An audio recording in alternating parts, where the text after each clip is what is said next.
నమస్తే. ఈరోజు ఒక విషయం చెప్పాలనుకుంటున్నాను. స్కూల్లో హెడ్ మాస్టర్ చదువుకున్నన్ని రోజులు హెడ్ మాస్టర్ అంటే భయం, ప్రిన్సిపల్ అంటే భయం. చదువుకున్నాక ఇనిషియల్ స్టేజ్లోనే జాబ్ వచ్చే ఇనిషియల్ స్టేజ్లోనే చెప్తారండి. మీరు ఎంత ఇండివిజువల్గా ఎదిగినా ఒక ఆఫీస్కి వచ్చిన తర్వాత టీం వర్క్ మాత్రమే సక్సెస్ అవుతుంది. మీరు టీం వర్క్తో ఉంటేనే ముందుకు వెళ్ళగలరు అని చెప్పని అంటారు. సో టీం లీడర్ మాట, మేనేజర్ మాట వేదవాక్కు. వాళ్ళు ఏది చెప్పినా గొడ్డులాగా పనిచేస్తారు.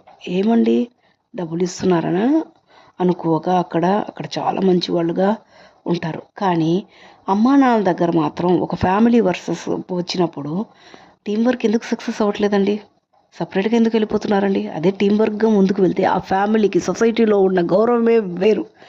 మీరు అంటారా సపరేట్గా వెళ్ళిపోతున్నారు? సపరేట్గా వెళ్ళిపోతారండి. అందరూ నాన్న మాటలు అంటారు. ఏమంటే వీళ్ళు ఇది పడలేదు అది పడలేదు సపరేట్గా వెళ్ళిపోయారని. వెనక మాట్లాడుతున్నా పట్టించుకోరు. ఐ డోంట్ కేర్ అని చెప్పని అదొక నినాదం అనుకుంటున్నారు లోగో.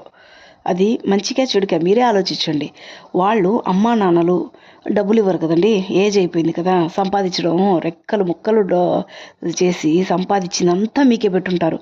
వాళ్ళు వెళ్ళి గంజి తిని ఉంటారు.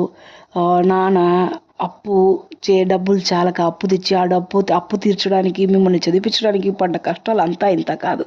కానీ అమ్మా నాన్న డబ్బులు ఏమి ఇవ్వరు కాబట్టి చులకన. ఫ్రీగా అదే కదండి దొరికేది, చులకన భావం. అమ్మ నాన్న వాళ్ళు ఒక జ్వరం వచ్చినప్పుడు తీసుకుపోయి ఉంటారు, హాస్పిటల్కి తీసుకుపోయి ఉంటారు, కొత్త గుడ్డలు ఇస్తారు. పండగలంటే వాళ్ళు వేసుకోరు. వాళ్ళు మీలో పిల్లల్లో వేసి కొత్త డ్రెస్సులు వేసి మురిసిపోతుంటారు. అది మనకు తెలియదు. జన్మనిచ్చారు కదండి, తలో గంజి పోసినా చాలు. వాళ్ళు తల్లిదండ్రులు కాదా? ఆ గౌరవం చాలదా? ఇంకేం కావాలి? వాళ్ళు అంత శ్రమ అంతా ఖర్చు పెట్టి మిమ్మల్ని పెంచి పెద్ద చేస్తే మీరేమంటున్నారు?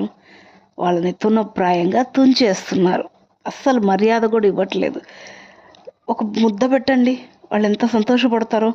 బాగున్నావా, తిన్నావా? ఒక బాగలేనప్పుడు డాక్టర్ దగ్గర తీసుకుపోండి. వాళ్ళ సంతోషం దానికంటే మించి ఏమడుగుతారండి? ఆలోచించండి. అసలు టీం వర్క్ ఆఫీస్లో ఎందుకు సక్సెస్ అవుతుంది, ఫ్యామిలీలో ఎందుకు సక్సెస్ కాలేకపోతుంది? దానికి ఎవరు బాధ్యులు, ఎవరు కారణం? ఆలోచించుకోండి. ఆలోచించి సమాజంలో గౌరవించబడేటట్టుగా ముందుకి నడవండి. Thank you.